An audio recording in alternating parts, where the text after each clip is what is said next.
I really honestly believe that the two greatest days in your life are the day you were born and then the day you knew why.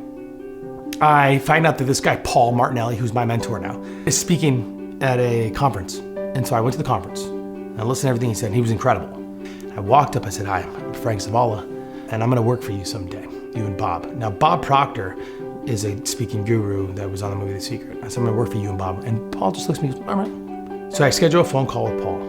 And I'm in this conference room, and Paul answers the phone and goes, "Hey, Frank, how you doing?" I said, "Hey, Paul, listen." He goes, tell me what you need." So I started to complain about my life. Literally, that's all I did. I thought I was gonna tell him what I wanted, and instead I just told him everything that I hated. He goes, "Hey, shut up." I went, "What?" He goes, "I don't wanna hear any of that crap." He goes, "Do you wanna change your life or not?" I said, "Yes." He goes, "Great.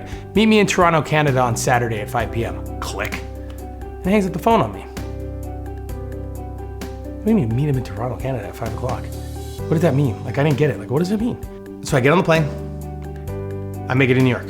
Get on a bus. Make it to Buffalo. Rent a car. Make it into Toronto.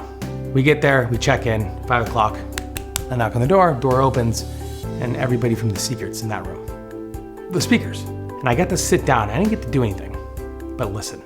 He only let me listen. And I left there, walked in the office Monday, and I quit. Countrywide. So I panicked a little bit. The next day I walked out to my mailbox and I got my mail, and in there was a letter. And then the letter was 2 letters. It was from Paul. And Paul said, "Frank, it was great seeing you this weekend. Thank you so much for coming here. I hope to see you soon." And I opened the next letter. And in it was a $5,000 check. And on the note it said, "We wanted to see how far you would go to chase your dreams. Welcome."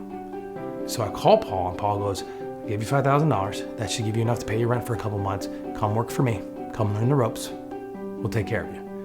I worked my butt off for 7 months, just doing anything and everything these guys needed to be done. Bob looks at me and goes, "You happy?" I said, "Yeah, man, I'm super happy." He goes, "Let me ask you, if you walked out my office door right now, and when it closed, you could be anything you wanted to be in the world without the possibility of failure, what would it be?" And without even like a second guess, I'm like, "Oh, that's easy, I'd be an actor." He goes, "Okay." So that weekend ended, and I left home, and I was fired. He fired me. He let me go. And I called him begging him for my job back, and he wouldn't give me back. And I asked him why, and he said, "Because there's no way I can have you work for me when I know the thing that you love is out there." And it propelled me to go towards my acting career, which brought me back to Arizona, which brought me to my kids, which brought me to this point of time. You know, performing in itself is very vulnerable.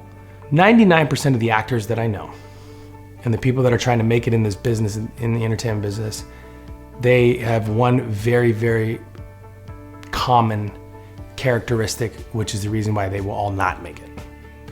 And that common ground that they all stand on, which is nobody's themselves.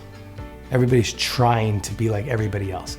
Everybody's trying to deliver what they feel that the director or the producer needs to see, instead of just going in there and just owning the space and owning the moment. You know, being completely and totally present. If you're lucky enough to get past your first run and you get corrections, that means they liked you enough to see more. But if you're so worried about everybody else, and you're worried about the delivery that you've been practicing, and you haven't listened properly, you can never react.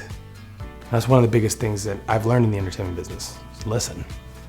I think that's like a rule number 1.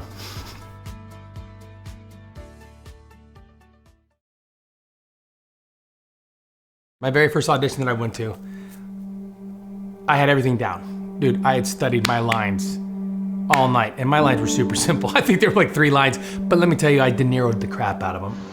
You talking to me? You talking to me? And I walk in, and I got to my mark, I'm ready to go. I'm ready. All this guy has to do is yell action, and he's about to get the performance of his life. And he looks at me and goes, "All right, can you slate for me, please?" And I went, "Can I what?" "Can you slate for me, please?" I said, "Slate?" He goes, "Yes, slate for us." I said, "What is that?" And he looks at me, and then looks at the producer, and then looks back at me and goes, "Thank you." And I went, "You don't want me to, thank you." And I left. And I walked out of the room that day, and I remember thinking to myself, what the hell just happened?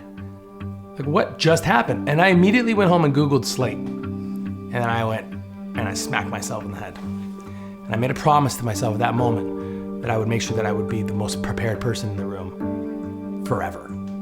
I will never feel like that again.